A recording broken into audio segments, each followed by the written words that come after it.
Colossiens 3, on est encore au verset 17. Et quoi que vous fassiez en parole ou en œuvre, faites tout au nom du Seigneur Jésus, en rendant par lui des actions de grâce à Dieu le Père. Avant de continuer, nous allons rentrer un peu dans le concept du véritable jeûne. Et là, on va rentrer à un point qui est capital, parce que là, il faut qu'on insiste.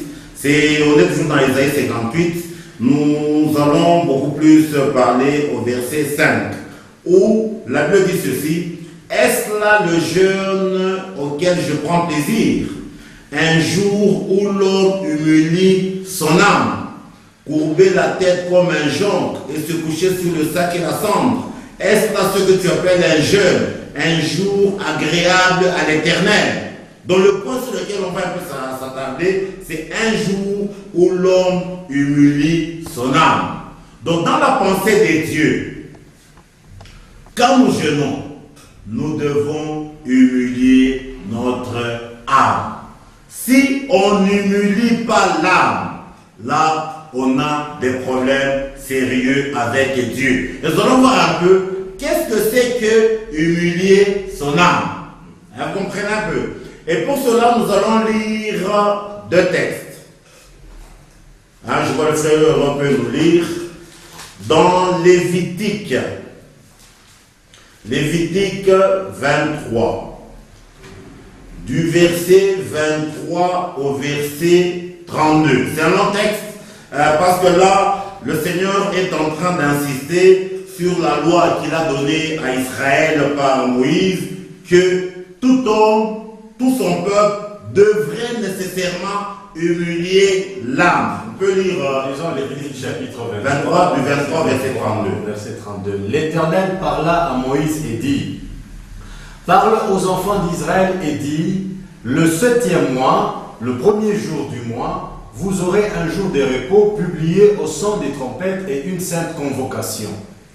Vous ne ferez aucune œuvre servile, et vous offrirez à l'Éternel des sacrifices consumés par le feu. L'Éternel parla à Moïse et dit: le 10e jour de ce le 10e jour de ce 7e mois, un petit problème avec le 10e jour de ce 7e mois, ce sera le jour des expiations. Vous aurez une sainte convocation. Vous humilierez vos âmes et vous offrirez à l'Éternel des sacrifices consumés par le feu. Vous ne ferez aucun ouvrage ce jour-là, car c'est le jour des expiations, où doit être faite pour vous l'expiation devant l'Éternel votre Dieu. Toute personne qui ne s'humiliera pas ce jour-là sera retranchée de son peuple. Verset 30. Toute personne qui fera ce jour-là un ouvrage quelconque, je la détruirai du milieu de son peuple. Vous ne ferez aucun ouvrage. C'est une loi perpétuelle pour vos descendants dans tous les lieux où vous habiterez. Le verset 32. Ce sera pour vous un sabbat, un jour de repos, et vous humilierez vos âmes. Dès le soir du 9e jour jusqu'au soir suivant, vous célébrerez votre sabbat. Nous voyons ici où Dieu est en train de marteler sur un point important. Comme le bien-aimé l'a lu. Quand nous rentrons au verset 27, il est dit ceci: le 10e jour de ce 7e mois, ça sera le jour des expiations. Vous aurez une sainte convocation. Vous humilierez vos âmes et vous offrirez à l'Éternel des sacrifices consumés par le feu. C'est-à-dire, quand le peuple humilie si le peuple, les gens du peuple humilient leurs âmes, et quand ils offrent à l'Éternel des sacrifices consumés par le feu, Dieu agrée ces sacrifices. Quand nous sortons, nous allons au verset 29. Il dit ceci: toute personne qui ne s'humiliera pas ce jour-là sera retranchée de son peuple. Nous allons aussi au verset 32 au 31, il dit ceci: vous ne ferez aucun ouvrage. C'est une loi perpétuelle pour vos descendants. Dans tous les lieux où vous habiterez. Ici, quand on dit une loi perpétuelle, ça veut dire quoi? aujourd'hui, cette loi, s'est arrêtée ou bien elle est d'application? On dit une loi perpétuelle. Elle doit être. Elle doit être. Et le 32 dit ceci, ça sera pour vous un sabbat, un jour de repos où vous ouvrirez vos âmes dès le soir du 9e jour jusqu'au soir suivant. Vous célébrerez votre sabbat. Nous parlons toujours du concept humilier l'âme. Nous allons dans Deutéronome. Deutéronome 8. Nous lisons le frère peut nous lire Deutéronome 8, 2 à 6. Deutéronome chapitre 8, à partir du verset 2 jusqu'au verset 6, la Bible dit ceci. Souviens-toi de tout le chemin que l'Éternel, ton Dieu, t'a fait faire pendant ces 40 années, dans le désert, afin de t'humilier et de t'éprouver plutôt, pour savoir quelles étaient les dispositions de ton cœur et si tu garderais ou non ses commandements. Il t'a humilié, il t'a fait souffrir de la faim et il t'a nourri de la manne que tu ne connaissais pas et que n'avaient pas connu tes pères, afin de t'apprendre que l'homme ne vit pas de pain seulement, mais que l'homme vit de tout ce qui sort de la bouche de l'Éternel. Ton vêtement ne s'est point usé sur toi et ton pied ne s'est point enflé pendant ces 40 années. Reconnais en ton cœur que l'Éternel, ton Dieu, te châtie comme un homme châtie son enfant. Verset 6.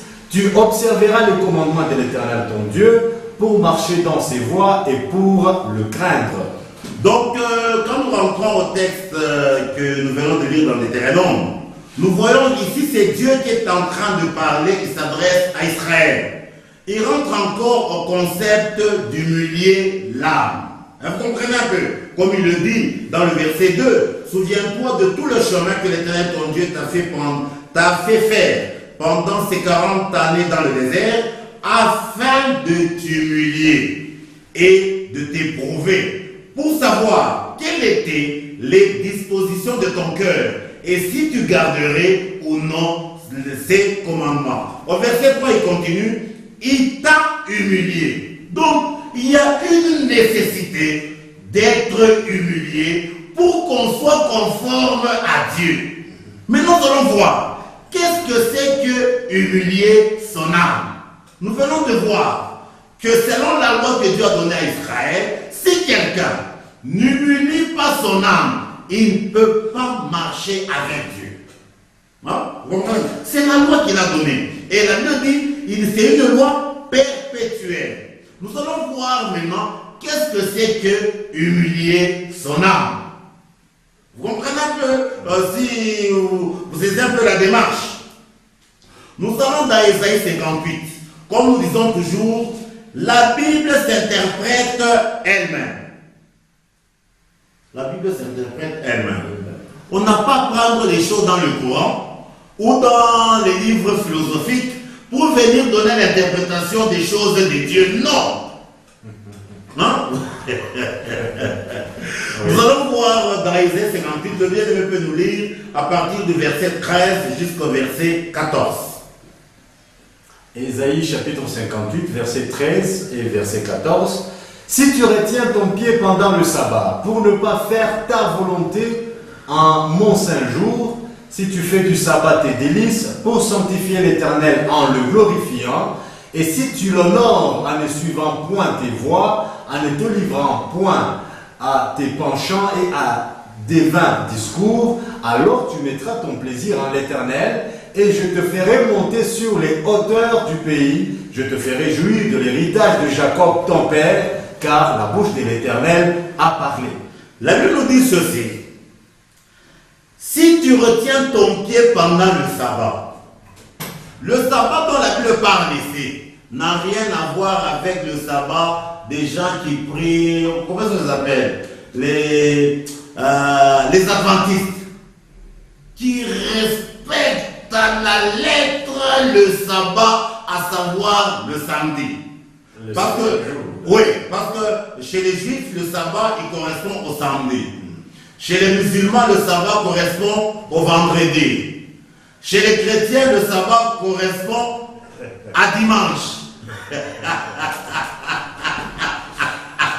Et cette petite différence est due à quoi? Parce que le sabbat, c'est bon, le 7e jour, mais c'est par rapport au calendrier. Quand nous prenons toutes ces trois perceptions de sabbat, toutes les trois catégories se réclament des dieux. Les musulmans, leur sabbat c'est vendredi. Les juifs, samedi. Eux c'est samedi. Nous les chrétiens, c'est dimanche. Maintenant, qui ont raison? Le sabbat, c'est vendredi, c'est samedi, ou bien c'est dimanche? Quant à la lettre, moi je dis que quant à la lettre, ce sont les juifs qui ont raison. Mais quant à l'esprit, c'est là que vous devez nous quant à la lettre, oui. Ce sont les juifs qui ont raison, comme la Bible le dit. C'est le Seigneur qui parle quand il s'adressait à la femme samaritaine. Il dit, vous les Samaritains, vous adorez ceux que vous ne connaissez pas. Nous les Juifs, nous adorons ceux que nous connaissons, et le salut vient des Juifs. Il ne vient pas de Rome. C'est le discours personnel de Jésus. Vous comprenez un peu? Maintenant, nous allons voir qu'est-ce que c'est que le sabbat selon la pensée du Seigneur. Le sabbat n'a rien à voir avec un jour de la semaine. Le sabbat, quant au jour de la semaine, c'est du matériel didactique. C'est un symbolisant. Ce qui est important, c'est de saisir qu'est-ce que c'est que le sabbat selon Dieu. Là, vous comprenez un peu? Quand nous rentrons à l'instauration du sabbat en premier lieu, nous rentrons, c'est au niveau de la création. Dieu a créé en 6 jours. Le 7e jour, il s'est reposé. Et quand il donne la loi, je crois, dans le décalogue des 10 commandements, il y a une loi où il est dit, tu sanctifieras le sabbat. Une loi radicale, une loi impérative. Vous comprenez un peu? Le sabbat selon Dieu, c'est quoi ou c'est qui? Le sabbat selon Dieu, c'est Dieu lui-même. C'est Dieu qui est le repos. En dehors de Dieu, c'est l'agitation. En dehors de Dieu, c'est le travail. En dehors de Dieu, ce sont les souffrances. C'est Dieu qui est le sabbat. Et pour confirmer ce concept, pour dire que le sabbat selon la pensée de Dieu n'avait rien à voir avec un jour de la semaine. C'est pour ça que le Seigneur Jésus, pour interpeller ses contemporains qui prétendaient respecter le sabbat, ses contemporains devraient respecter le sabbat, en même temps ils devraient respecter la loi de la circoncision. Maintenant le Seigneur, pour les interpeller, pour les mettre à nu, il leur a posé la question. Si la circoncision de votre enfant le 8e jour tombe le sabbat, qu'est-ce que vous allez faire? Vous allez respecter le sabbat ou bien vous allez respecter la circoncision? Si vous respectez le sabbat, vous déshonorez la circoncision. Là, vous vous retrouvez en porte-à-faux. Mais si vous honorez la circoncision, vous déshonorez le sabbat. Il voulait leur dire, le sabbat n'a rien à voir avec le jour de la semaine. Le sabbat, c'est la personne de Dieu. Le sabbat, c'est la personne de Jésus. C'est Jésus qui est le sabbat.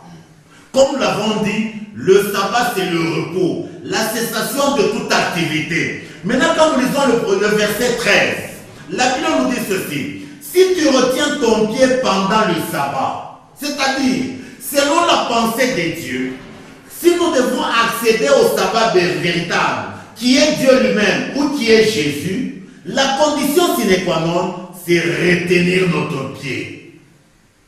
Notre pied doit être bloqué. Notre pied revêt le poids. Si quelqu'un doit se déplacer, ce sont ses pieds qui l'aident à se déplacer. Et le pied ici symbolise la volonté personnelle.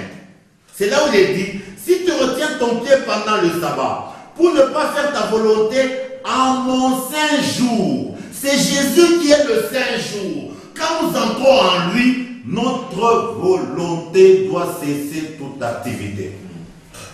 Notre volonté ne peut plus se manifester. Si notre volonté se manifeste, Dieu nous chasse. J'espère que je comprends un peu. C'est là que le continue. Il dit, si tu fais du sabbat tes délices, qu'est-ce qui doit être l'objet de notre joie? C'est Dieu. C'est Jésus. Vous comprenez un peu? Et non pas les plaisirs terrestres. Hein?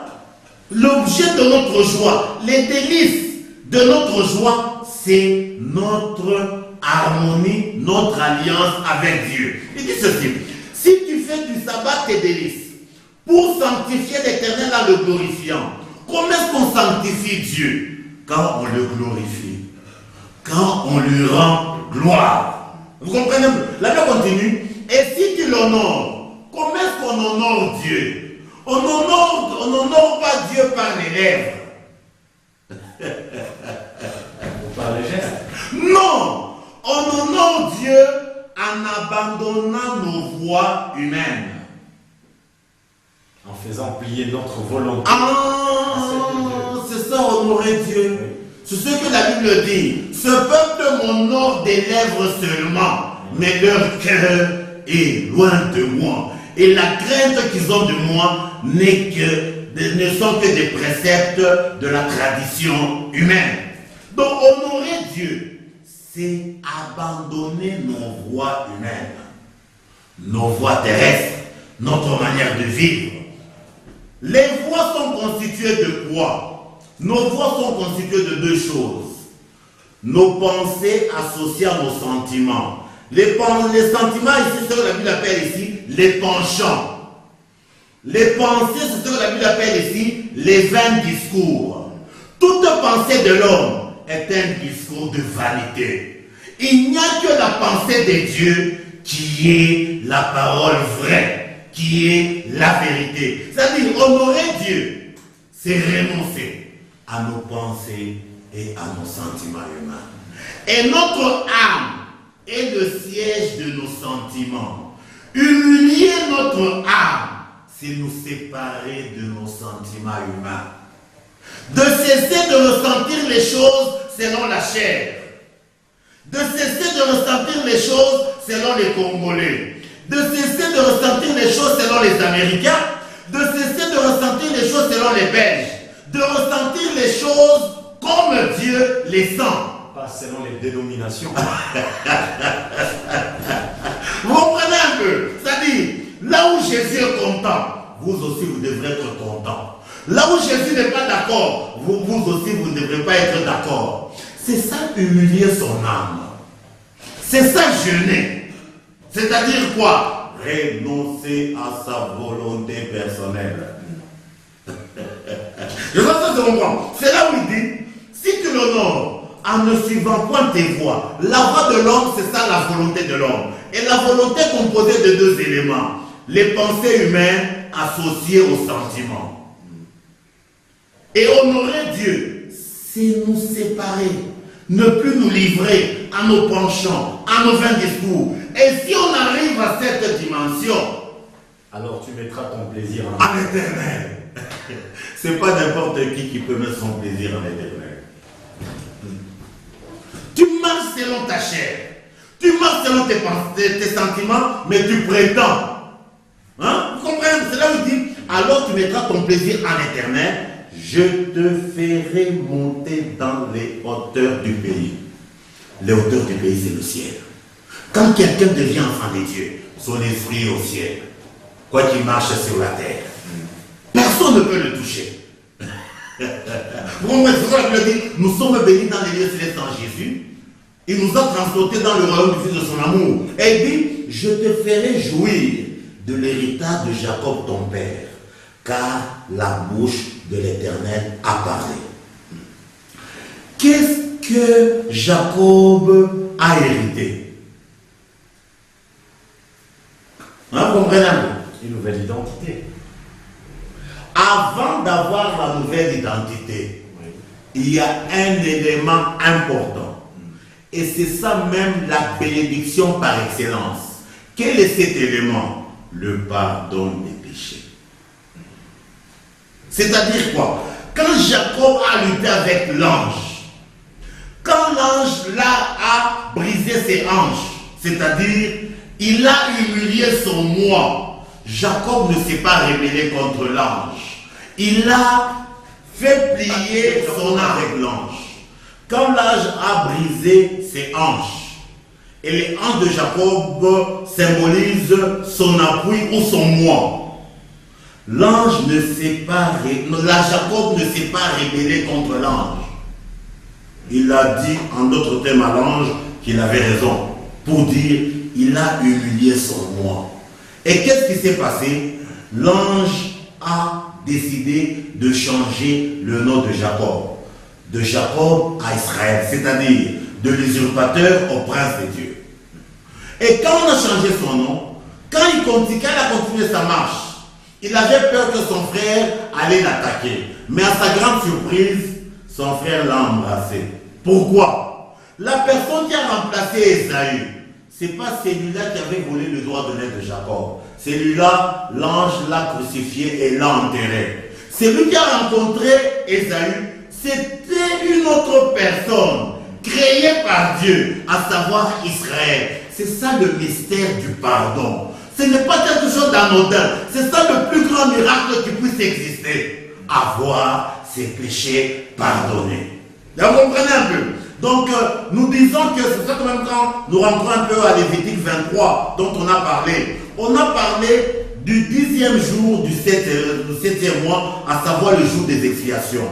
Et dans la vie d'Israël, la fête la plus sacrée, hein, frère, souvent, nous les chrétiens d'aujourd'hui, quand on pose la question de toutes les fêtes de l'Éternel, quelle est la fête la plus sacrée? Qu'est-ce qu'on répond directement? On dit c'est la Pâque.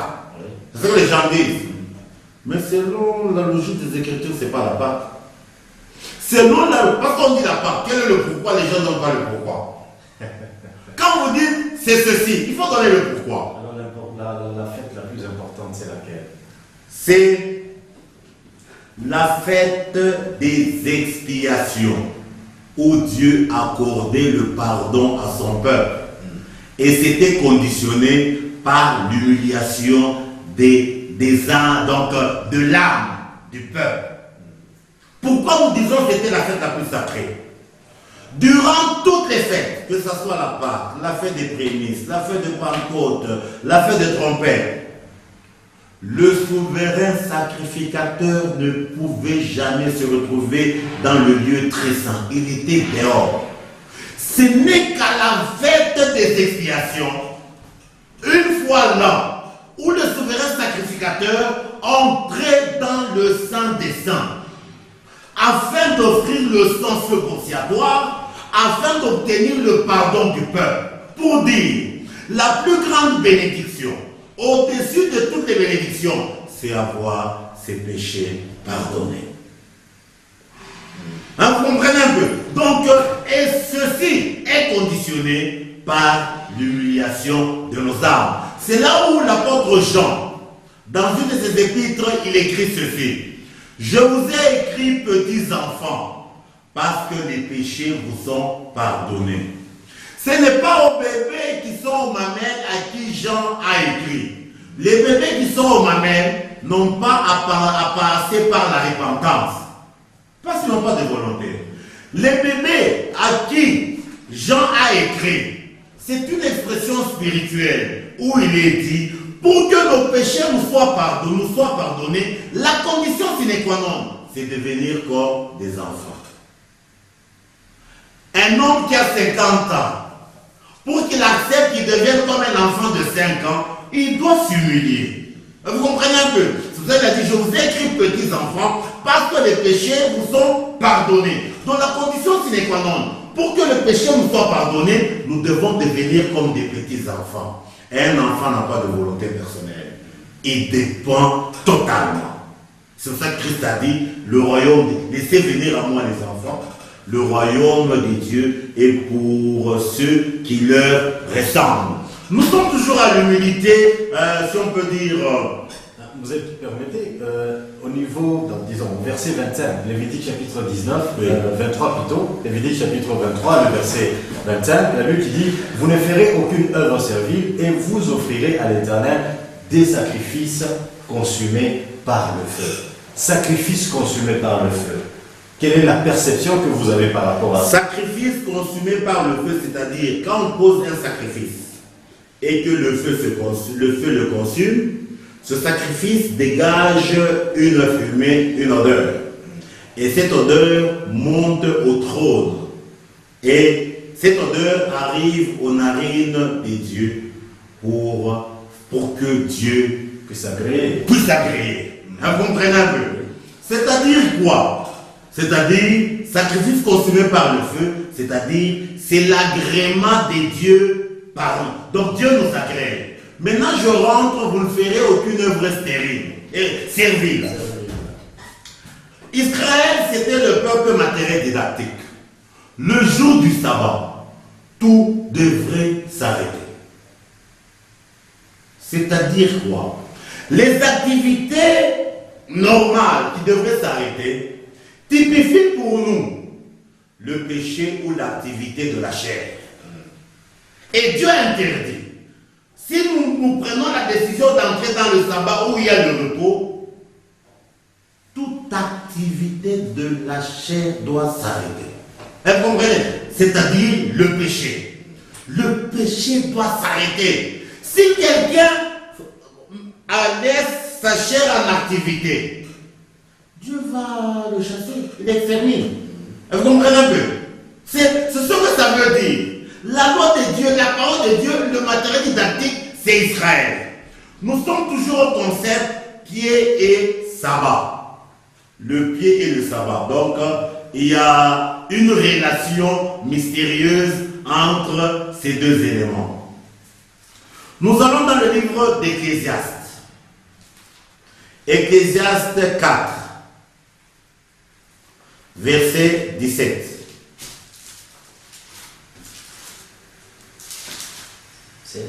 17. Bon, je crois, si c'est alors c'est 5.1, ça dépend des versions. Ouais, c'est l'autre ici. Ecclésiaste plutôt, chapitre 5, le premier verset. Oui, ou dans d'autres versions, c'est 4, 17. Prends garde à ton pied lorsque tu entres dans la maison de Dieu. Approche-toi pour écouter, plutôt que pour offrir le sacrifice des insensés, car ils ne savent pas qu'ils font mal. C'est un très bon verset. Il dit, prends garde à ton pied lorsque tu entres dans la maison de Dieu. Qu'est-ce que c'est que la maison de Dieu? Là, on doit entrer. Pour y entrer, on doit prendre garde aux pieds. La lettre tue. Ça n'a rien à voir avec nos bâtiments. Et nos pieds. Avec nos pieds, non. La maison de Dieu ici, c'est le sabbat de Dieu, la personne de Christ qui est le temple véritable. Pour aller chez Christ, prends garde à ta volonté. Si on laisse sa volonté libre, la Bible dit ceci, tu vas être en train de maudire Dieu sans le savoir. Il dit, prends garde à ton pied lorsque tu entres dans la maison de Dieu. Approche-toi pour écouter, plutôt que offrir le sacrifice des insensés. Beaucoup offrent les sacrifices des insensés. C'est-à-dire quoi ça, Mosè? Qui n'ont rien à voir avec Dieu. C'est-à-dire en dehors des règles de Dieu. C'est un exemple. C'est-à-dire, votre volonté est encore en état. Mais vous vous dites enfant de Dieu. Vous êtes un menteur. On devient enfant de Dieu quand votre volonté est bloquée, retenue, emprisonnée. Mais si votre volonté est libre, vous vous dites enfant de Dieu. Vous êtes enfant de Dieu selon votre village. Le Dieu de votre village. Oh oui. Alors quand on dit là, approche-toi pour écouter. La chose la plus importante, c'est d'écouter Dieu. Et Dieu, on ne l'écoute pas avec l'oreille naturelle. Il faut que notre oreille soit circoncise. C'est ce que la Bible dit. Il faut que l'oreille soit circoncise. Sinon, vous allez voir, quand nous rentrons dans la logique de la consécration du sacrificateur, on prenait le bélier de consécration, quand on l'immolait, on prenait de son sang, on mettait sur le lobe de l'oreille droite de Aaron et de ses fils, sur le pouce de la main droite et sur l'orteil du pied droit. Pour dire quoi? L'oreille gauche révèle l'oreille naturelle. L'oreille droite révèle l'écoute selon Dieu. Donc l'oreille gauche, l'écoute selon l'homme. L'oreille droite, l'écoute selon Dieu. Quand Dieu parle, si nous l'écoutons selon nous, on est foutu. Là, on s'imagine des choses. On doit l'écouter selon lui. Si nous l'écoutons selon lui, alors le pied droit, nous devons marcher selon lui. Après avoir marché selon lui, le pouce de la main droite, on doit agir selon lui. Vous comprenez un peu? Donc, on doit écouter. Une petite question. Oui. Entre écouter Dieu et parler à Dieu, qu'est-ce qui doit primer dans la vie d'un chrétien? Quand je dis parler à Dieu, parce que d'une manière générale, nous voulons nous parler à Dieu. Dans la prière, nous voulons seulement Mungu, j'aimerais que tu fasses ça, Mungu, ça y dit, Mungu, mais d'une manière générale, lorsque Dieu nous parle, que ce soit par la prédication, d'une manière générale, on s'en nomme, d'une manière générale, vous allez voir d'autres qui sortent un peu, et on est un peu distrait et tout ça. Est-ce que, bon, je ne sais pas, ce qui doit primer, c'est parler beaucoup plus à Dieu, parce que quand il s'agit de la prière, vous voyez les gens qui se tiennent même debout, les gens prient, eux, ils aiment assez que Dieu puisse écouter. Mais quand Dieu doit nous parler, nous dormons. On va lire un texte qui révèle très bien ce que vous dites là. Hein? Oui. C'est dans le livre de Job, le chapitre 42. Je vais lire directement pour qu'on gagne. Il dit ceci. Job répondit à l'Éternel et dit: je reconnais que tu peux tout et que rien ne s'oppose à tes pensées. Qui est celui qui a la folie d'obscurcir mes desseins? Donc il y a beaucoup de gens, par leur folie, ils amènent l'obscurité sur les desseins de Dieu. Alors Job, il parle de son état antérieur, qui était un état anormal, où il dit, oui, j'ai parlé sans les comprendre, des merveilles qui me dépassent et que je ne conçois pas. Pourquoi il dit ici, à un certain moment, quand Job a commencé à discuter avec Dieu, Dieu est venu lui parler d'une manière ironique. Et s'il y a une bonne manière de faire pénétrer un message, c'est l'ironie. Qu'est-ce que Dieu a dit à Job? Job, à partir de maintenant, toi Job, tu vas commencer à m'instruire et moi je vais commencer à t'écouter. Là, c'est déjà la réponse. Il dit à Job ceci, à partir de... Comme toi tu connais beaucoup, instruis-moi. Moi je ne connais rien. Oui. Toi Job, tu vas commencer à m'instruire et moi Dieu, je vais commencer à écouter. Oui. C'est ça le cas de beaucoup de soi-disant chrétiens dans nos églises. Ils ne connaissent rien de Dieu. Ils ne connaissent rien de la volonté de Dieu. Ils ne connaissent de rien. Ils ne connaissent rien de la parole de Dieu. Mais sont spécialistes seulement pour prier. Et même la prière, elle est fade. Elle n'est pas accompagnée par les versets bibliques. Et permettez-moi, parce que je me rappelle une fois j'étais quelque part. Hein, c'était un endroit un peu caché et tout ça. J'étais en train de prier, mais à côté, il y avait une autre dame, une sœur, disons une sœur qui était en train de prier. Et cette sœur-là, dans sa façon de prier, ça m'avait vraiment étonné. Elle dit quoi? Mungu, wewe mwenyewe ndipo umeanza kukomba kunishikia kwenyewe au nishikie. Unapenda nifanye nini?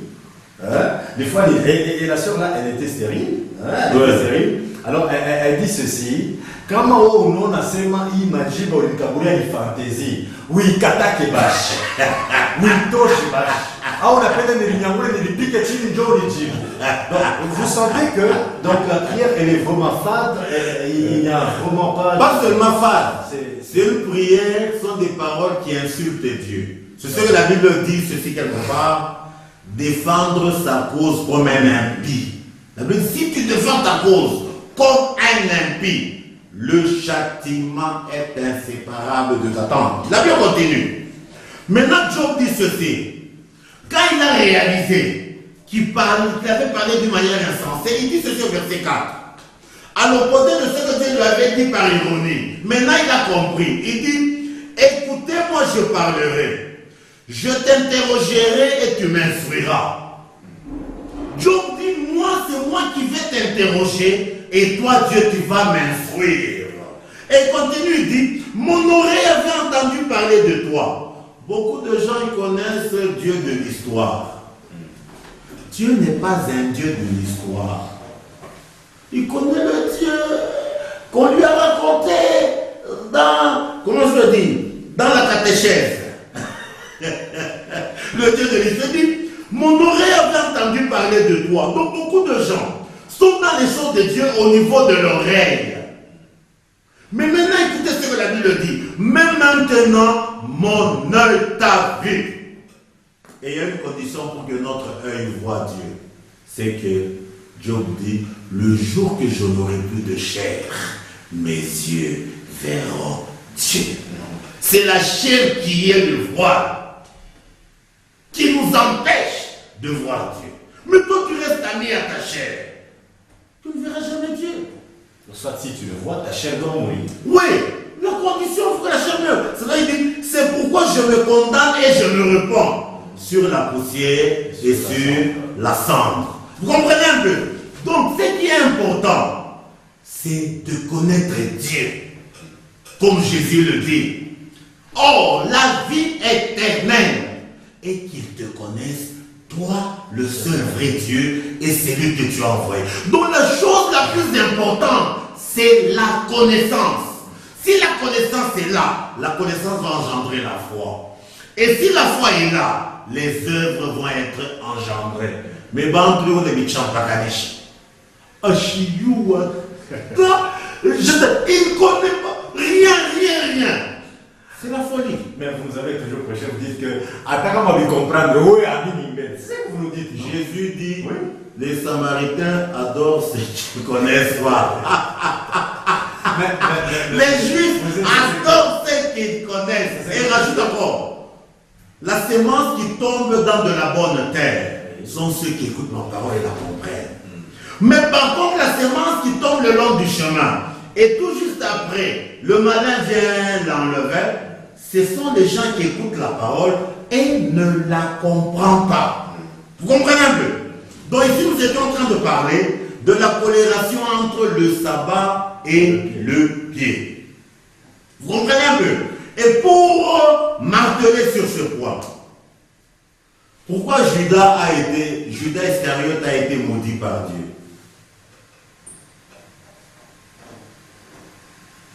Qu'est-ce qu'il a fait de mal? Judas Iscariote. C'est une question que je pose. Ah oui. Ou bien je réponds directement. Oh ouais. Il est dit ceci. Une malédiction sans cause n'a pas d'effet. Pourquoi Dieu pouvait maudire Judas Iscariote? Sans cause. Non. La justice de Dieu, c'est une justice juste et équitable. Il a levé mon talon. Ah! Il a levé plutôt son talon contre moi. Jésus a dit, c'est lui qui était en paix avec moi, qui mangeait mon pain, a levé son talon contre moi. C'est-à-dire quoi? Il a laissé libre sa volonté personnelle. C'est ça le péché mortel. Mortel. C'est-à-dire, tu n'as pas volonté tout tranquille. Et qu'on a terminé. Mais tout le semaine qu'on va faire, nous sommes menteurs. Vous comprenez un peu? Donc, nous disons que humilier son âme, c'est abandonner sa volonté personnelle. Abandonner son orgueil. Comme il le dit, le jour où vous courbez votre cou comme le chaume. Le cou, c'est l'espace au corps humain qui typifie l'orgueil. Et l'orgueil de l'homme, ce sont je, sont moi. Dieu fait grâce aux hommes. De temps en temps, nous recevons des messages, la prophétie de la part de Dieu que toute l'Église doit jeûner. Le fait que je refuse de manger, parce que la volonté de la chair, ma volonté à moi, c'est que je dois manger chaque jour. Je ne sais pas le matin, à midi, je ne sais pas le soir. Mais le fait que je refuse de manger, j'entre en jeûne. J'humilie aussi mon âme. Je refuse ma volonté. Ma volonté à moi, c'est de manger. Mais puisque Dieu a dit, là, je ne mange pas. Bon, comme nous ne cessons de le dire, la loi de Dieu a été révélée à travers son peuple matériel didactique Israël. Parce qu'on doit aller chez Dieu selon la loi d'Israël, pas selon la loi des Congolais. C'est dit très bien. Je crois qu'on peut lire quand même ce texte parce qu'il est important. Parce qu'il y a des gens qui veulent aller chez Dieu selon la loi de leur village. Il est dit ceci dans les psaumes 122. À partir du premier verset jusqu'au verset 5. Le frère peut nous lire. Psaume 122, à partir du premier verset jusqu'au verset 5, la Bible dit ceci: Cantique des degrés de David. Je suis dans la joie quand on me dit, allons à la maison de l'Éternel. Nos pieds s'arrêtent dans tes portes, Jérusalem. Jérusalem, tu es bâtie comme une ville dont les parties sont liées ensemble. C'est là que montent les tribus de l'Éternel, selon la loi d'Israël, pour louer le nom de l'Éternel. Car là sont les trônes pour la justice, les trônes de la maison de David. La Bible dit ceci au verset 4. C'est là que montent les tribus, les tribus de l'Éternel, selon la loi d'Israël. Selon la loi d'Israël. Même dans ce que nous étions en train de dire, le verset 2. De la manière d'aller à la maison de l'Éternel, ce n'est pas comme on va dans une carrière. Ou comme on va dans une fête. Il dit une église. Même quand on va dans une église. Parce que là, on risque de comprendre que la maison de l'Éternel, c'est son bâtiment. C'est pas nos bâtiments. La maison de l'Éternel ici, en son temps, c'était le temple. Aujourd'hui, le temple, c'est la personne de Christ qui est omniprésent. Pour aller chez Christ, il dit, je suis dans la joie, quand on me dit, allons à la maison de l'Éternel. Ce n'est pas aussi le corps, parce que la Bible dit, ne savez-vous pas que vos corps sont les temples? C'est-à-dire quoi? La parole de Dieu est multidimensionnelle. C'est-à-dire, Christ, il est le temple, et nous sommes appelés à aller en Christ qui est le temple. De la même manière, notre cœur est le temple du Seigneur, nous devons inviter Christ au-dedans de nous. Les deux sont là. Il est dit ceci, je suis dans la joie qu'on me dit, allons à la maison de l'Éternel, nos pieds s'arrêtent dans tes portes, ô Jérusalem. C'est-à-dire, nos pieds doivent s'arrêter dans les portes de Jérusalem. Aucune volonté ne doit entrer. Les portes de Jérusalem, on en parlera en son temps. C'est ce qu'on appelle les portes éternelles. C'est-à-dire quoi? Les décisions que Dieu a déjà arrêtées, nos décisions à nous doivent s'arrêter là-dedans. Si nous venons superposer nos décisions aux décisions de Dieu, ça ne peut pas marcher. C'est l'orgueil. Vous comprenez un peu? Donc, nous disons que l'unique manière d'aller chez Dieu, c'est selon la loi d'Israël. Et en Israël, concernant le jeûne, c'était le jeûne sur le plan physique. Pas seulement on se privait à manger, on prenait même, on enlevait les habits, on portait les habits, on portait le sac. Le sac. Pas seulement ça, on prenait la cendre, on se mettait des têtes rasées de foie. Je n'ai pas fait de l'autre. Tu n'avais pas de Tungo, Jo,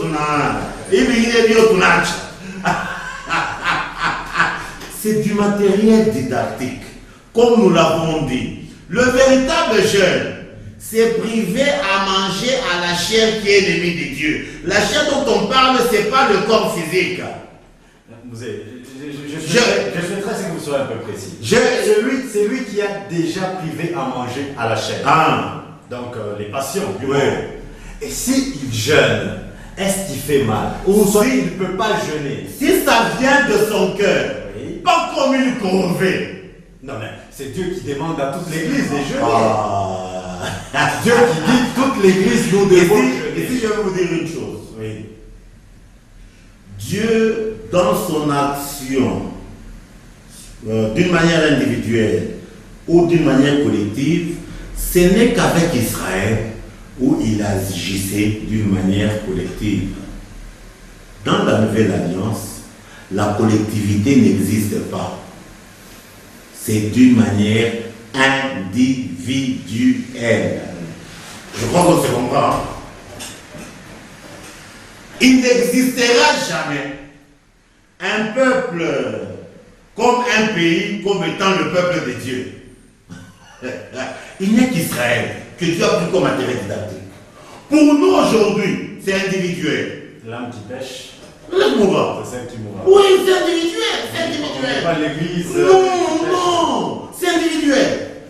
Mais alors comment vous interprétez cette parole de Christ qui dit de tels genres de démons ne sortent que par des prières, plutôt par des jeûnes et des prières? De quel jeûne qu'on parle? Merci pour la préoccupation. Il est dit ceci, un texte, quand on l'enlève de son contexte, devient un prétexte. Quand Christ était avec ses disciples, les disciples de Christ n'étaient pas encore déconvertis d'une manière totale. Parce que Christ n'était pas encore mort. C'est pour ça qu'il parlait à Pierre. Le diable t'a réclamé pour te crier comme du froment, mais j'ai intercédé pour toi. Lorsque tu seras converti, affermis tes frères. Vous comprenez un peu? Donc les disciples ont vécu une période particulière qui leur est propre. C'est-à-dire avec Jésus en chair et en os. Mais nous n'est pas avec Jésus en chair et en os. Vous comprenez un peu? Le problème, je ne dis pas ici que quelqu'un ne peut pas se priver à manger. Je l'ai dit ici. Si quelqu'un a un problème grave, même sur le plan naturel,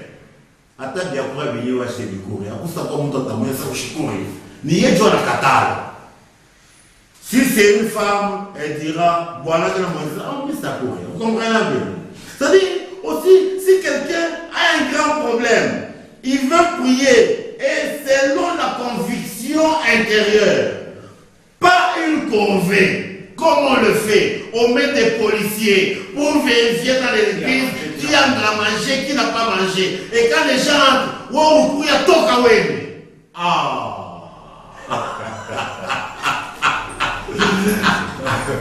Vous comprenez un peu? C'est un problème. Et quand vous regardez, moi j'ai déjà eu des témoignages. Quelqu'un, sans faire de citer le nom, il est proche du pasteur. Le pasteur proclame le jeûne. Le pasteur proclame le jeûne. La journée là du jeûne, il ne mange pas.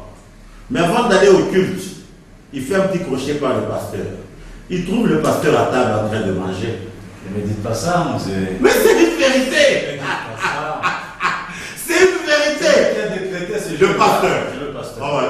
Mais lui, il mange. Il mange. Et quand l'assiette est arrivée, il s'est un peu Gêné. Il s'est un peu gêné. Oui. Le pasteur l'a invité. Ça ne fait rien, j'ai mangé.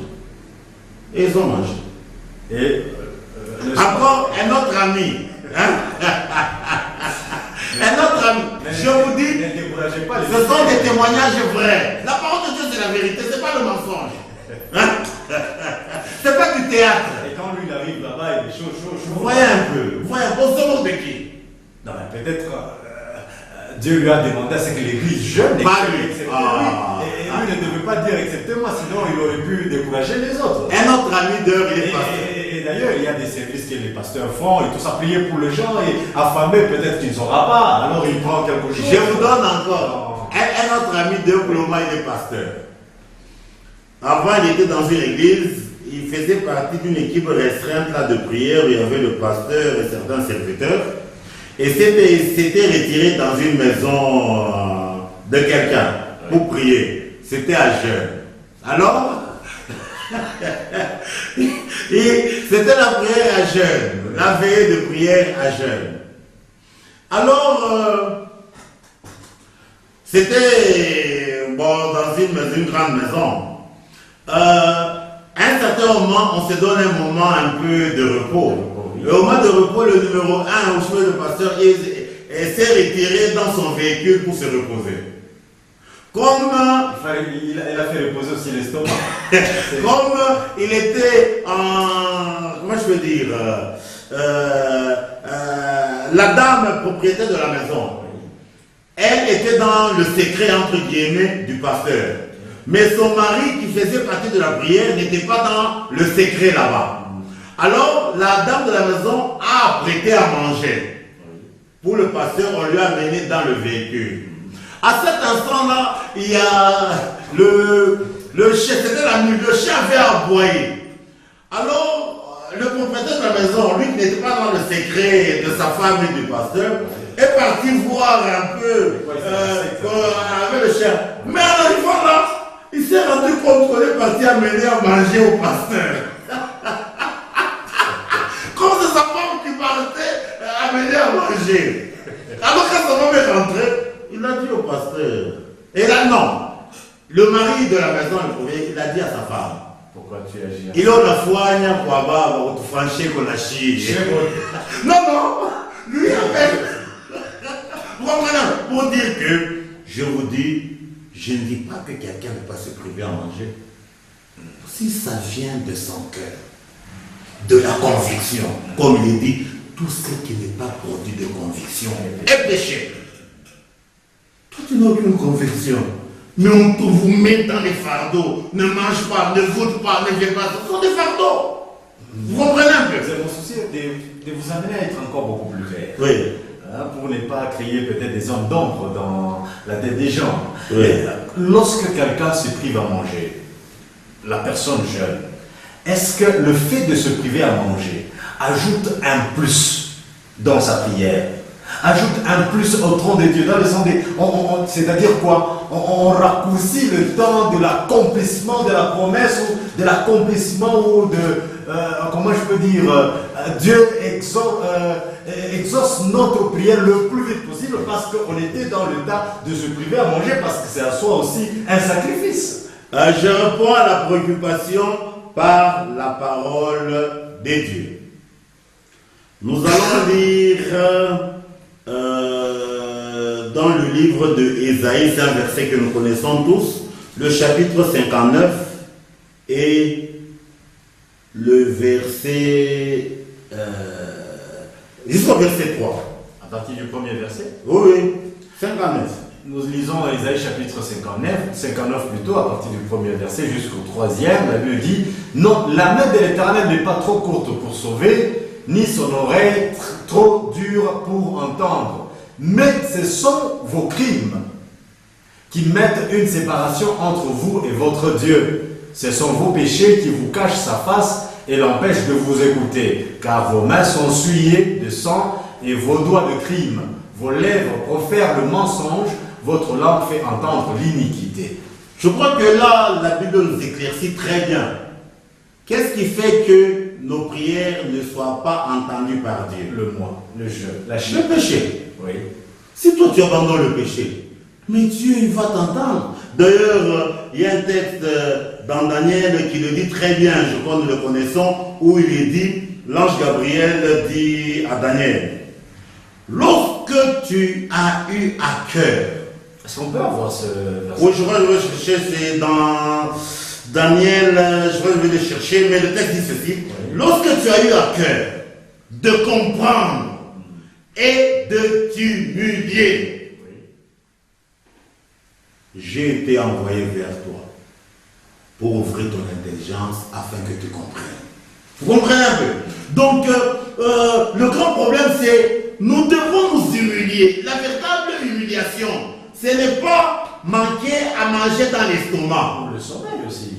C'est aussi une façon de jeûner. Il y a des gens qui disent, quand je me prive le sommeil, dans une veillée de prière, et tout ça, je suis là en train de prier toute la nuit, je me prive de mon droit là, c'est aussi une façon de jeûner. Mais toi, tu te prives le sommeil, mais tu vis dans le péché. Non, je parle dans le sens où c'est quelqu'un qui ne vit pas dans le péché. Quand on ne vit pas dans le péché, le Seigneur entend. Le problème qui est là, si ça vient de la conviction du cœur, là il n'y a pas de problème. Mais une corvée est mauvaise. Vous comprenez un peu? Donc, je crois qu'on va retrouver l'écriture de Daniel. Et d'ailleurs, quand vous parlez de corvée, moi je me rappelle, il y avait un frère quelque part là. Quand on décrète un jeûne comme ça, il vient présenter au pasteur des gels, hein, de tétracycline et tout ça. Non, pasteur, je ne saurais pas jeûner. Pourquoi? Parce que je suis malade. En réalité, la personne n'était pas malade, la personne ne prenait pas. Donc, pour éviter. Oui, c'est une corvée. Oui. Je crois que même après, je vais donner le texte dans le livre de Daniel. C'est-à-dire, quand l'ange est parti vers lui, il lui a dit, quand tu as eu à cœur de comprendre et de t'humilier, est-ce que vous ne trouvez pas que ce que vous êtes en train de dire, c'est un peu dangereux? Pourquoi? Parce que dans nos églises, on peut décréter. On peut décréter, par exemple, on peut décréter un jeûne et les fidèles peuvent dire non, voilà, moi je ne suis pas convaincu. Et si jamais le pasteur décrète un jeûne et que toute l'église dit moi je ne suis pas convaincu, tel, moi je ne suis pas convaincu. Vous ne voyez pas que vous n'êtes pas en train d'aider les leaders des églises, mais vous êtes en train par contre de ne pas leur faciliter la tâche. Vous ne trouvez pas? Je vais répondre à cette préoccupation. Le texte qu'on est en train de dire, il est dit ceci. C'est dans Daniel 10. Oui. À partir du verset 11 jusqu'au verset 12, il dit ceci. Puis il me dit, Daniel, homme bien-aimé. C'est l'ange qui dit. Oui. Il dit, Daniel, c'est un homme bien-aimé de Dieu. Oui. Sois attentif aux paroles que je vais te dire et tiens-toi debout à la place où tu es. Car je suis maintenant envoyé vers toi. Lorsqu'il eut ainsi parlé, je me tins debout en tremblant. Il me dit, Daniel, ne crains rien, car dès le premier jour où tu as eu à cœur de comprendre et de t'humilier devant ton Dieu, tes paroles ont été entendues. Et c'est à cause de tes paroles que je viens. C'est la parole de Dieu. Mambo di kwacha bubaya, Muzazangi. Et je le dis toujours, se priver à manger, na kwacha bubaya, qu'est-ce qui est difficile, ni kwacha bubaya? Vous comprenez? Donc, nous devons comprendre ces choses. Nous étions en train de dire, nous sommes toujours à notre concept des enfants au Saint-Néton, aux enfants au centuple. C'est-à-dire, quand nous entrons dans le sabbat, la condition sine qua non est que notre pied puisse être bloqué, que notre volonté puisse mourir. C'est-à-dire que toutes les œuvres de la chair soient détruites. On doit les quitter et le Seigneur va nous donner les œuvres au centuple. Nous sommes toujours dans Colossiens. Le frère peut nous lire Colossiens 2. Colossiens 2, 7 à 13. Colossiens 2, 7 à 13. Nous lisons Colossiens chapitre 2, à partir du 7e verset jusqu'au 13e verset. Étant enraciné et fondé en lui et affermi par la foi d'après les instructions qui vous ont été données et abondées en action de grâce, prenez garde que personne ne fasse de vous sa proie par la philosophie et par une vaine tromperie, s'appuyant sur la tradition des hommes, sur les rudiments du monde et non sur Christ, car en lui habite corporellement toute la plénitude de la divinité. Vous avez tout pleinement en lui, qui est le chef de toute domination et de toute autorité. Et c'est en lui que vous avez été circoncis d'une circoncision que la main n'a pas faite, mais de la circoncision de Christ, qui consiste dans le dépouillement du corps de la chair. 12. Ayant été ensevelis avec lui par le baptême, vous êtes aussi ressuscités en lui et avec lui, par la foi en la puissance de Dieu qu'il a ressuscité des morts. Vous qui étiez morts par vos offenses et par l'incirconcision de votre chair, il vous a rendus à la vie avec lui en nous faisant grâce pour toutes nos offenses. Le texte que nous venons de lire, il y a deux versets qui sont vraiment importants dans Le concept, tout est important, mais pour ce qui me concerne, il y a deux où on doit marteler. 7. L'écriture dit, étant enraciné et fondé en lui. Donc, commençons par le verset 6. Ainsi donc, comme vous avez reçu le Seigneur, marchez en lui. Donc, si réellement nous avons reçu le Seigneur, notre marche doit être conséquente. Mais si nous disons que nous avons reçu le Seigneur, mais notre marche n'a rien à voir avec lui, nous sommes des menteurs. Au lieu de boiter comme Jacob, nous on est... L'Écriture continue à dire ceci. Étant enraciné et fondé en lui, et affermi par la foi, d'après les instructions qui vous ont été données. La phrase qui continue, elle est vraiment importante. Et abonder en action de grâce. Action de grâce. Abonder en action de grâce. Aujourd'hui, il y a des traditions dans nos églises. Les actions de grâce. Comment, selon un mois, on a chaque action de grâce. On a fait une mise, on a la enveloppe. On a kupeleka. Action de grâce. On a action de grâce. Qu'est-ce que c'est que les actions de grâce? Les actions de grâce, c'est le contraire des actions de la chair. C'est-à-dire, parce que la grâce a trait au salut. Les actions de grâce, contraire du péché. Action de grâce, c'est toute action qu'on pose dont le soubassement est la grâce du Seigneur, c'est-à-dire le renoncement au moi. La grâce, c'est une faveur imméritée. Oui. Si jamais j'étais malade et que je viens de retrouver la santé, que je ne devais peut-être pas retrouver, moi je pense que comme action de grâce, je peux donner... c'est ce que j'ai dit. C'est ce que j'ai dit. Est-ce qu'il y a de mal ensemble, vous j'y vais. Oui. Vous allez voir quelqu'un. C'est par reconnaissance. Vous allez voir quelqu'un. Oui. Il a son action de grâce là selon les traditions de nos églises. Dans sa main. Il est sur la route. Il voit un grand nécessiteux. Plus que tous les gens là qui sont à l'église. Le nécessiteux lui tend la main. Il n'a pas parlé de mon missa. Faites part à tous vos biens à celui qui vous enseigne. Là, c'est autre chose. Ici, nous sommes aux actions de grâce. C'est-à-dire... Mais dans cette action de grâce, là, il est dit ceci.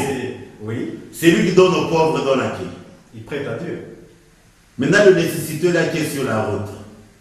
Et si Dieu est en lui? Mais où on habite? Et même Jésus l'a dit. Jésus l'a dit. Comme je le dis toujours, Jésus, il a de l'âge. On n'a pas choisi pour se mêler à Yémounié. Achille a besoin. Chez va soi-disant, va tout mettre tout se mêler. Je continue ici. Je continue.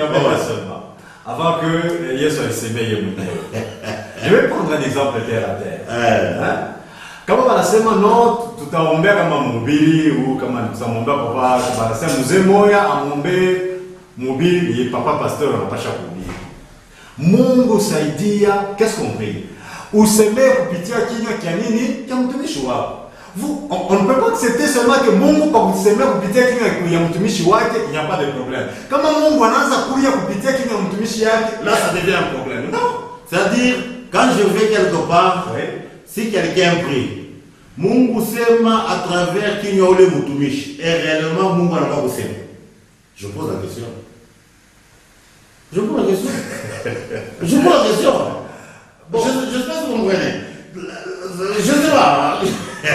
Mais si Dieu doit parler à travers quelqu'un, même si on ne prie pas, Dieu parlera toujours. Quand les prophètes en son temps parlaient de la part de Dieu, On ne priait pas pour qu'eux puissent parler de la part de Dieu. Même pour manger aussi, Dieu peut manger à travers la bouche de son serviteur.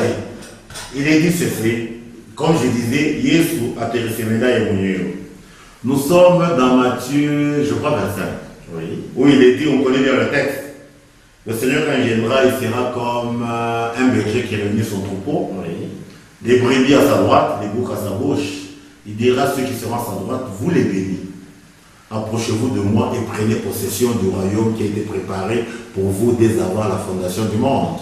Il dira à ceux qui seront à la gauche, vous les maudits, éloignez-vous et allez dans le feu éternel qui a été préparé pour le diable et ses enfants.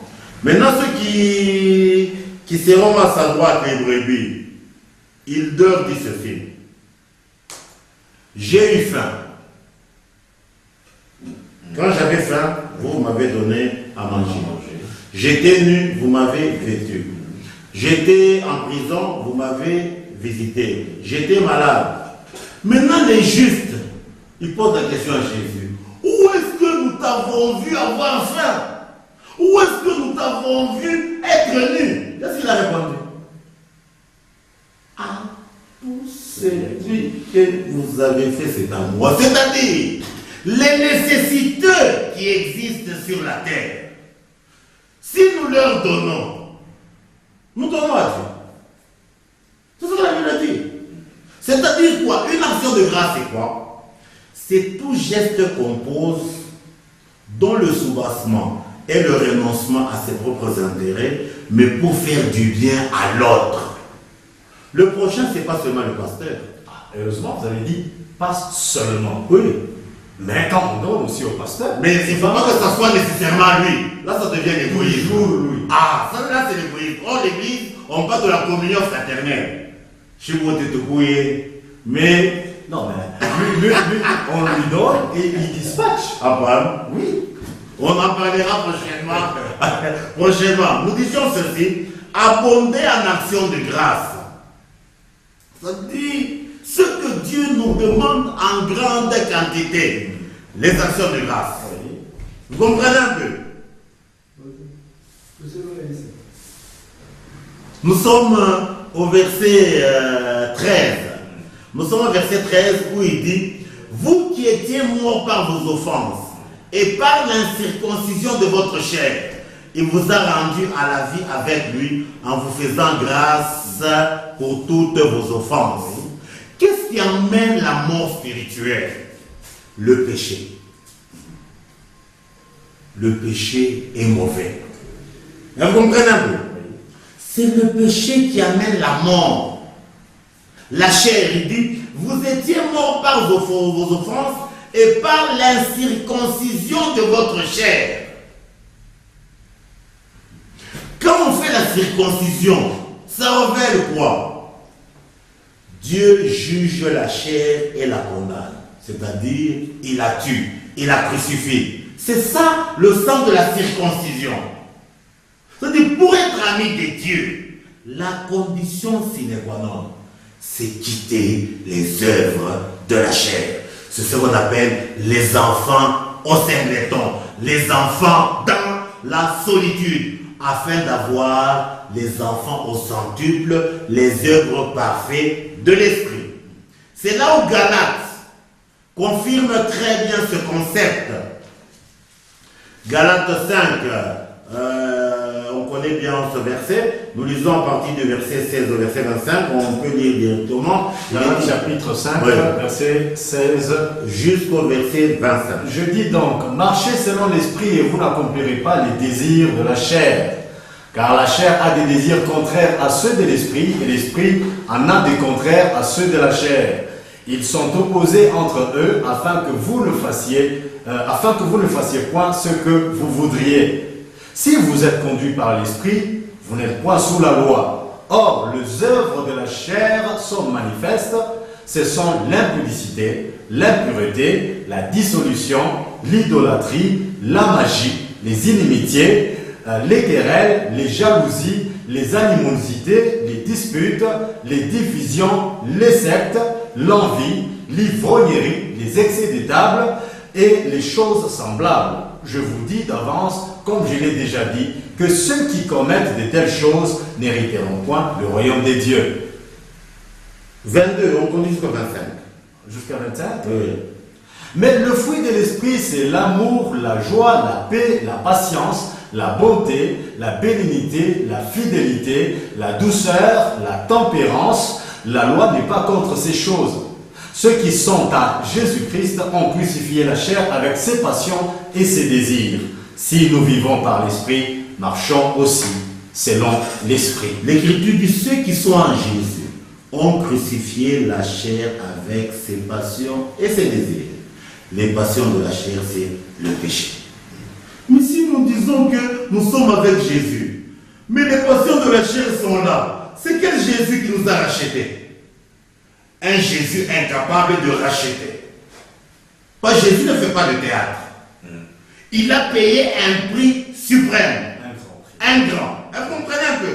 Donc, nous devons comprendre que quand nous disons que nous sommes enfants de Dieu, comme l'avons dit, l'héritage que le Seigneur nous donne, c'est la nature divine. Et cette nature produit les œuvres de l'esprit. Mais si nous disons que nous avons la nature divine, mais nous continuons à produire les œuvres de la chair, là il y a un problème dans notre rachat. Quel arbre sommes-nous? Ah, c'est là où il y a le problème. Oui. Et nous allons comprendre quelque chose pour qu'on se comprenne bien. Toutes ces choses ici, les œuvres de l'esprit, sont globalisées par un concept que Paul a appelé le lien de la perfection. On peut nous lire Colossiens 3, 14. Nous lisons Colossiens chapitre 3, le verset 14. Mais par-dessus toutes ces choses, revêtez-vous de la charité qui est le lien de la perfection. Vous comprenez un peu? Qu'est-ce que c'est que la charité? Dieu, c'est la charité. Jésus, c'est la charité. La charité, c'est quoi? Ce n'est pas la charité selon le monde. La charité bien ordonnée commence par soi-même. C'est notre village. Ah oui. La charité ici, c'est ce que la Bible appelle l'amour supérieur. En d'autres termes, la bergerie. Se sacrifier pour autrui. Comme il est dit, Dieu a tant aimé le monde qu'il a donné son Fils afin que quiconque croit en lui ne périsse point et qu'il ait la vie éternelle. Donc la charité, c'est l'amour supérieur. C'est ce qu'on appelle la bergerie. L'amour berger. Parce qu'il y a deux types d'amour. Il y a l'amour mercenaire et l'amour berger. L'amour mercenaire, c'est lequel? On appelle l'amour tout par intérêt. Donc on considère beaucoup plus ses droits que ses devoirs. Ah, tu aimes quelqu'un pour soutirer. L'amour mercenaire. L'amour de Dieu que la Bible appelle ici la charité, c'est l'amour berger. C'est-à-dire c'est un amour dont le soubassement est le don de soi pour faire du bien à l'autre. C'est ça la charité. C'est ce que la Bible appelle ici. Mais par-dessus toutes ces choses, revêtez-vous de la charité qui est le lien de la perfection. Vous savez, la Bible est claire. Et pour comprendre ce concept, nous allons aller dans un grand discours de l'homme de Dieu, Paul. C'est un discours magistral. Un discours magistral. Il dit ceci. Bon, je peux lire on peut lire directement. Dans le texte de ce chapitre, c'est la charité. Il dit ceci. Quand je parlerai les langues des... Est-ce qu'on peut avoir le chapitre 1 Corinthiens 13 de 1 à 13. 1 Corinthiens 13 de 1 à 13. Il dit ceci. Quand je parlerai les langues des hommes et des anges, si je n'ai pas la charité, je suis un airain qui résonne ou une cymbale qui retentit. Et quand j'aurai le don de prophétie, la science de tous les mystères et toute la connaissance, et quand j'aurai même toute la foi, jusqu'à transporter des montagnes, si je n'ai pas la charité, je ne suis rien. Et quand je distribuerai tous mes biens pour la nourriture des pauvres, quand je livrerai même mon corps pour être brûlé, si je n'ai pas la charité, cela ne sert de rien. 4. La charité est patiente. Elle est pleine de bonté. La charité n'est point envieuse. Nos églises, on excite les envies charnelles. Comme j'avais vu quelque part, nous dans nos motoka, en état passé, pasteur, quoi bariki ko motoka ya? Et c'est un accident. C'est pas possible. Est-ce qu'on a vu une telle chose dans les Écritures? Donc, à la fin de renier votre cas et quoi dans mon c'est pas possible. Dieu doit régner sur toute chose. Dieu n'a qu'à le garder lui. Si Dieu décide de le garder, lui il est dans le véhicule. Et le véhicule va faire un accident. Oui, le véhicule peut faire un accident tout en gardant la personne. Ça peut arriver. Dieu il est. Vous savez, est-ce qu'on dit que quand on est enfant de Dieu, véritable, on ne peut pas faire un accident? Non. Vous voyez un peu. Nous continuons. La charité elle est patiente, elle est pleine de bonté. La charité n'est point envieuse. La charité ne se vante point. Elle ne s'enfle point d'orgueil. Asama Djunda Moyes. La Bible dit glorifiez-vous dans le Seigneur. Je le répète, glorifiez-vous. C'est ça, je dois me glorifier dans le Seigneur. Glorifier dans le Seigneur. C'est s'humilier. C'est ça, j'ai déjà humilié ma chair. C'est glorifier dans le Seigneur. Un matériel didactique, on chante. Je ne trouve vraiment pas que c'est ça. Se glorifier dans le Seigneur, c'est humilier son moi. Elle ne fait rien de malhonnête. Elle ne cherche point son intérêt. Elle ne s'irrite point. Elle ne soupçonne point le mal. Elle ne se réjouit point de l'injustice, mais elle se réjouit de la vérité. Elle excuse tout. Elle croit tout. Quand on te parle, ne vois pas derrière les paroles. On ne dit pas qu'on dit elle croit tout. Pour dire que tout a mis tout bioté. C'est ça l'amour pas. Ici on veut dire quoi? Ton frère quand il te parle, tu t'arrêtes au discours qui sort de sa bouche. Toi ne vois pas. Ajouter. Tu ne vois pas derrière ses discours. Il dit, elle croit tout, elle espère tout, elle supporte tout. La charité ne périt jamais. Les prophéties prendront fin. Les langues cesseront. La connaissance disparaîtra. Car nous connaissons en partie et nous prophétisons en partie. Mais quand ce qui est parfait sera venu, ce qui est partiel disparaîtra. Lorsque j'étais enfant, je parlais comme un enfant, je pensais comme un enfant, je raisonnais comme un enfant. Lorsque je suis devenu un homme, j'ai fait disparaître ce qui était de l'enfant. Aujourd'hui, nous voyons au moyen d'un miroir, d'une manière obscure. Mais alors que nous verrons face à face, aujourd'hui je connais en partie, mais je connaîtrai comme j'ai été connu. Maintenant donc, ces trois choses demeurent. La foi, l'espérance, la charité. Mais la plus grande de ces choses, c'est la charité. Et nous continuons, nous disons ceci. La charité ici, c'est ce que nous l'avons dit, le grand amour. C'est ce que Christ dit quand nous lisons Jean 15, 13. Jean 15, 13, il est dit ceci. Jean 15, 13, il est dit ceci. Il n'y a pas de plus grand amour que de donner sa vie pour ses amis. C'est-à-dire, on doit sacrifier notre jeu. Comme Christ l'a fait. Et il le dit encore très bien dans Matthieu 16, verset 25. Matthieu 16, verset 25, il dit ceci. Là, c'est vraiment important. Le mystère de la charité, le Seigneur Jésus déclare dans Matthieu 16, 24 à 25, il dit ceci. Alors Jésus dit à ses disciples, si quelqu'un veut venir après moi, qu'il renonce à lui-même, qu'il se charge de sa croix et qu'il me suive.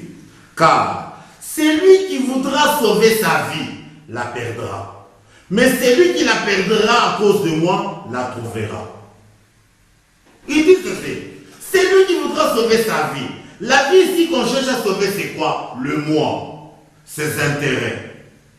Il dit si nous sommes dans ce concept, nous allons perdre la vie véritable. Mais celui qui perdra sa vie à cause de moi, lui, il va la trouver. C'est là où quand nous rentrons dans le verset 24, ici le Seigneur dit ceci, il dit à ses disciples, si quelqu'un veut venir après moi. Donc on ne peut pas aller à Jésus de n'importe quelle manière, comme on va dans un marché. Jésus c'est un sanctuaire. Comme Moïse, quand il devait s'approcher du buisson ardent, il voulait aller directement. Mais la voix du Seigneur lui a dit, Moïse, stop. Le lieu que tu te trouves, c'est un lieu saint. C'est un sanctuaire. Pour y venir, ôte d'abord les souliers de tes pieds. Les souliers de pieds, ce n'est pas comme certaines personnes le disent, avant d'entrer dans leur église dimanche. Vous allez trouver à l'extérieur plein de chaussures. Plein de souliers. Oui, ici à l'Écossais, plein. Ils prennent dans la lettre. Les souliers dont la Bible parle, c'est l'image du zèle de la chair. Le zèle à l'air. Oui, on doit s'en débarrasser. Ça ne peut pas aller là où il y a Dieu. Mais les gens enlèvent leurs jalates. Ils croient que le Seigneur parle des jalates. Il parle du zèle de la chair. Le zèle, c'est quoi? La mise en application de votre volonté. C'est ça le zèle. Et c'est typifié par des souliers. Comme je le dis, si quelqu'un est chez lui, il dort la nuit, à 1h du matin, il se réveille. En se réveillant là, il a bougé. Sa femme aussi a ouvert l'œil. Mais sa femme jette un coup d'œil, il voit son mari, il porte les souliers et il ferme les lacets. Madame, qu'est-ce qu'elle va dire? Tu vas où? Qui lui a dit que la personne partait? Cette façon ferme là de... C'est un symbolisant pour dire c'est le départ. Donc, le soulier symbolise le zèle. C'est cela que Jean-Baptiste a dit. Moi, je ne suis pas digne de délier les courroies de ses sandales. C'est-à-dire quoi? Jésus est venu avec un zèle d'en haut, le zèle des dieux. Jean-Baptiste n'avait aucun pouvoir pour séparer Jésus de son zèle. Pas le zèle de Jésus, c'est un zèle éternel. Mais Jean-Baptiste, dont le ministère est la repentance, il a le pouvoir sur la vie de nous tous pour nous déchausser, nous séparer de nos ailes de la chair. Vous comprenez un peu?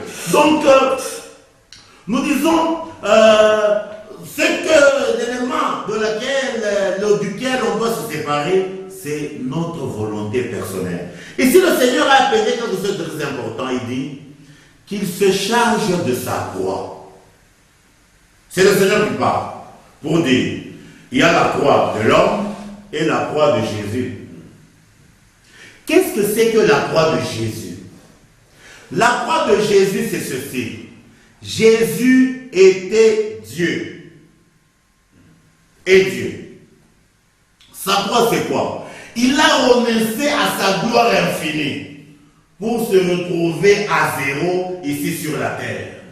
Le renoncement de la gloire véritable, de sa gloire véritable, pour devenir comme un homme de rien du tout, jusqu'à la mort honteuse, la mort de la croix. C'est ça la croix de Jésus. Nous, notre croix, ce n'est pas comme la croix de Jésus. La croix de Jésus, il a renoncé à la gloire véritable. Nous, les humains, nous avons les gloires d'illusion, des gloires mensongères. Alors, qu'est-ce que le Seigneur nous demande? De renoncer à nos gloires mensongères, à nos gloires d'illusion, pour qu'on retrouve le Seigneur là où il est. vous comprenez un peu? Donc nous disons que le Seigneur n'entrera jamais dans nos gloires d'illusion. Lui, il arrive à zéro. C'est à nous qui étions dans le négatif de renoncer à notre négatif pour nous retrouver à zéro, afin qu'il nous prenne du zéro et qu'il nous introduise dans la gloire infinie. En tout cas, nous disons ceci, donc la gloire d'illusion, c'est notre nature pécheresse. C'est une gloire d'illusion. Et quand le Seigneur vient dans ce ciel, il nous donne une nature divine. Et cette nature divine, le signe, c'est le signe probant dans ce concept, Matunda. Matunda. Vous comprenez un peu? Donc je crois, prochainement on passera à l'autre concept où nous allons parler des frères au singleton, aux frères au centuple. Il va nous rester les sœurs au singleton, les sœurs au centuple, la femme au singleton, la femme au centuple, la maison de la solitude à la maison de repos ou la maison centuple, et les terres au singleton et les terres au centuple. C'est une règle. Donc la prochaine fois, on parlera des frères au singleton et des frères au centuple.